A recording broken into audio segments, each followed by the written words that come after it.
let's solve maximum points tourists can earn. So you can start in any city as you want, and you can each day stay in the city or move to another city. Right. The easiest way to understand this is to look at the example number 2, and they say the tourist earns the maximum number of points by starting in city 1, staying in that city on day 0, and you would earn 4 points, right? Because those are the points for day 0, those are the points for day 1, and city 1 is the 0 indexed, first index in the 0 indexed way of the first list, so it's 4. And traveling to city 2 on day 1, and so we want to look for travel score 1, 2, so first here, and 2 is here, so 4 as well. So we get 8 points in total, and that would be the maximum number, right?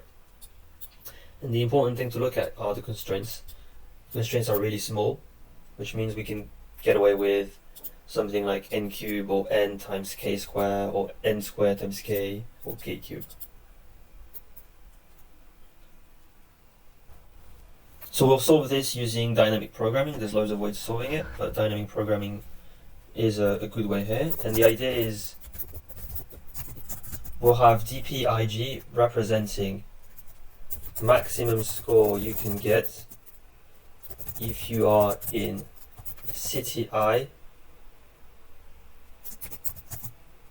and it's the jth day, right? And obviously at the end we'll return max of dp I 0 for I in range, the number of days, the number of cities, which is n, right? Because you can start in any city, and you'll start on day 0 necessarily, right? And what's important to understand is how we would transition, right? We'll obviously start with the last day. Because on the last day you can either stay or travel, and what will be in the DP array will be the maximum of those two, right? So let's create the array first. So the first dimension is the number of cities, the second dimension is the number of days. So we'll put 0 for in range, okay. And so for initialization, as I said, we'll look at dp I k minus 1, right? So for I in range 10, we'll just set this to be the maximum between staying and traveling to another city, right? But traveling to another city, we have n options, right? So we'll have to loop over all other cities as well. So we'll do for j in range n as well. I won't call this j, for this other city in range n. So this will be for the traveling part, and this is the staying part. Staying dpik minus 1 will be the max between itself, and what we get if we stay in city I, so that would be stay score k minus 1 I, right? Because every day has a different score for staying in that city. And then we'll do dpi k minus 1 equals the max itself and traveling to another city, right? So from Cur to Dest. So from Cur is I, and destination will be other city.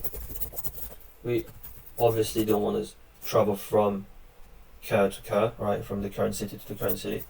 So we'll just do if I different than other city. Right. We don't actually need to make this check because travel score of I to I or j to j is always 0, right? From 0 to 0 is 0, from 1 to 1 is 0, from 0 to 0, 0, from 1 to 1, 0, from 2 to 2, 0. Right? So this would disappear with the max. So that's the initialization, right? And then the transitions, right? The only thing that changes The only thing that changes is instead of the score of staying just being this, it will be this plus whatever we can get the day after, right? And here the score will not be only whatever we can get from traveling, it will be what we can get from traveling plus what we can get when we arrive to that other city. And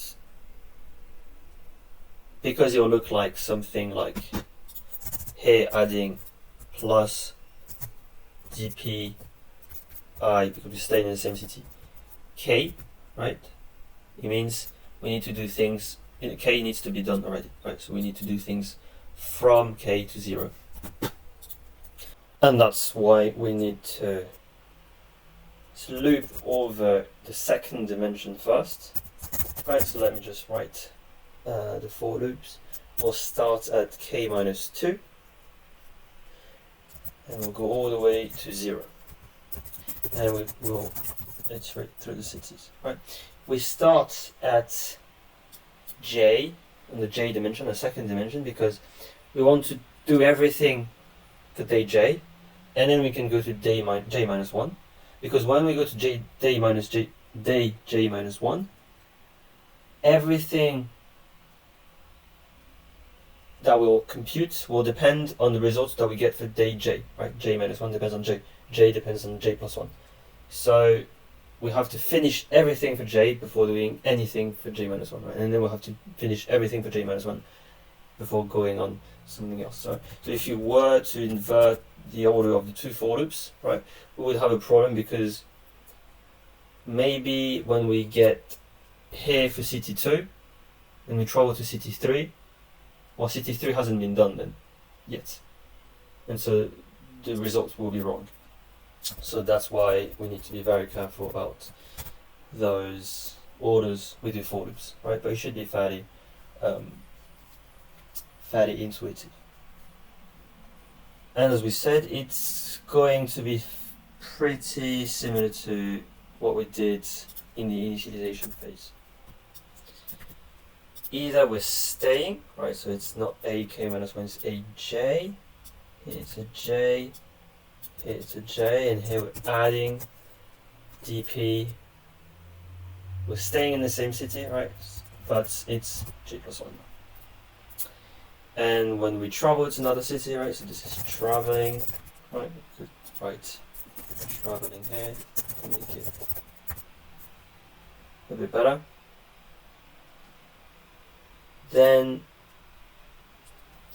the only thing that changes, actually this changes too, and we travel to other cities, so it's plus dp. Whatever we can get from this other city on day j plus 1. Right. And that's why it's important that everything at j plus 1 has been computed in all the cities, right? And that's pretty much it. Let's check our custom test cases pass, so we can just copy this and submit it.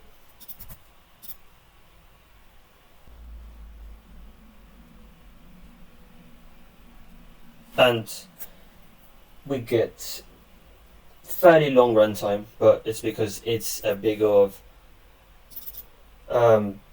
k times n times n, right? And we get, k times n, so it could be 200 cube in the worst case, which is 8 times 10 to the power of 6, right? So it's very close to what we can do under 10 seconds.